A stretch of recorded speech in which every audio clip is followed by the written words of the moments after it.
There's a big difference between the person you are right now and the person you want to be.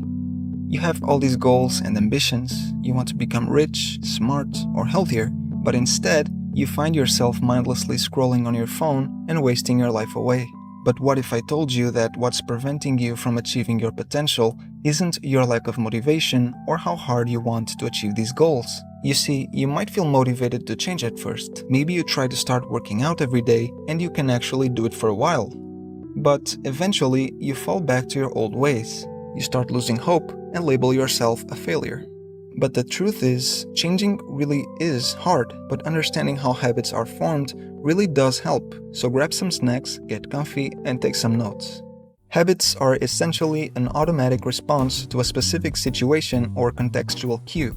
For instance, if you have the habit of brushing your teeth after you wake up, waking up is the cue and brushing your teeth is the response to that cue. You barely even think about it. You just automatically do it straight after you wake up. Can you imagine if every time you woke up you had to make the conscious decision to brush your teeth? It would be exhausting. The fact that it's automatic saves you a lot of mental energy to focus on more complex tasks that require conscious thought and decision making. This is the cycle of every habit. First you have the cue. It's whatever triggers the response. It can be something you see, a sound, an emotional state, or even a physical location. Seeing the cue makes you crave the reward, so you respond with the action that will lead you to the reward. If the reward is positive, you'll most likely repeat it when you come across the cue. The more you repeat it, the more automatic it becomes and the less conscious thought, effort, and willpower is required. This is great news, because if you depend on willpower to do things, then whenever you have a bad day, it will all just fall apart. But if it's a habit, you just mindlessly do it without conscious thinking or effort. Let's look at how dopamine explains this. Before learning a habit, dopamine is released when the reward is felt for the first time. The second time you do it, dopamine levels actually rise before the response and as soon as you recognize the cue. This peak in dopamine makes you do the action or response that led to that reward. After the habit is learned, you won't see a peak after the reward because you are already expecting it.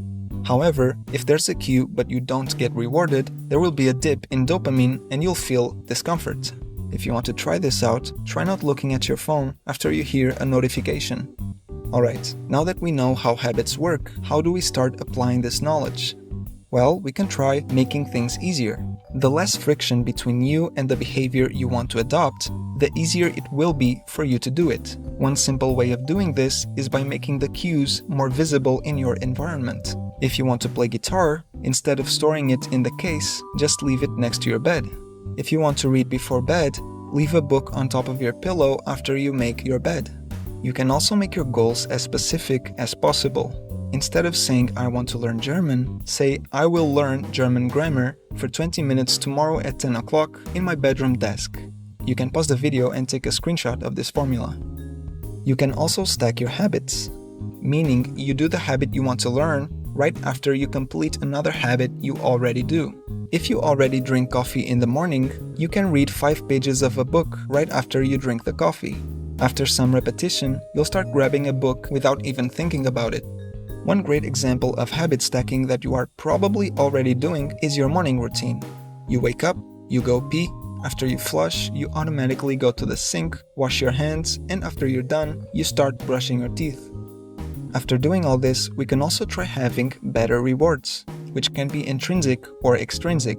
Intrinsic rewards are internal feelings of satisfaction, pleasure, or accomplishment that come from performing the behavior itself, while extrinsic rewards are things like money, prizes, or praise. Extrinsic rewards can be particularly effective in the initial stages of forming a habit. They provide immediate positive reinforcement, encouraging the repetition of the behavior. But over time, reliance on extrinsic rewards can diminish. If the behavior continues to depend on external rewards, it may not become fully habitual and could be abandoned if the rewards are removed. Intrinsic rewards are more effective in sustaining habits over the long term. When the behavior is inherently rewarding, it is more likely to become a stable and enduring habit. Intrinsic motivation makes the behavior self-reinforcing. You continue the behavior because you find it enjoyable or fulfilling, not because you are seeking an external reward. If you want to read more, it might be hard initially to feel good about it, so you can give yourself a treat after finishing a reading session. But over time, you might find intrinsic rewards in the pleasure of reading itself, such as the joy of learning, the excitement of a good story, or really just how relaxed it makes you feel. Once a habit is formed, it tends to persist even in the absence of the original motivation or reward that led to its formation. You brushed your teeth so many times before that you still do it even though there is no immediate reward. This means that habits can be challenging to change once they're established. It will be easier for you to keep a good habit, but it also explains why it's so hard to quit bad habits. To break bad habits, you basically do the opposite of everything you learned up until now. So knowing this, how do you stop mindlessly scrolling on your phone? First, you have to control the triggers or cues that make you grab your phone in the first place. You can turn off the notifications, delete the social media apps and use only the desktop version. You can put the phone away from your bed so you don't immediately grab it in the morning. You can ask a friend or a coworker to keep the phone for a few minutes while you work. And let's be honest, unless you're an emergency doctor, nobody is going to notice you being unavailable for a few minutes. You can also add more friction by putting your phone inside a backpack with a zipper. So once you start craving your phone, you'll have to unzip it before using it, and hopefully this extra step will give you some time to think about the time you'll be wasting if you do grab your phone.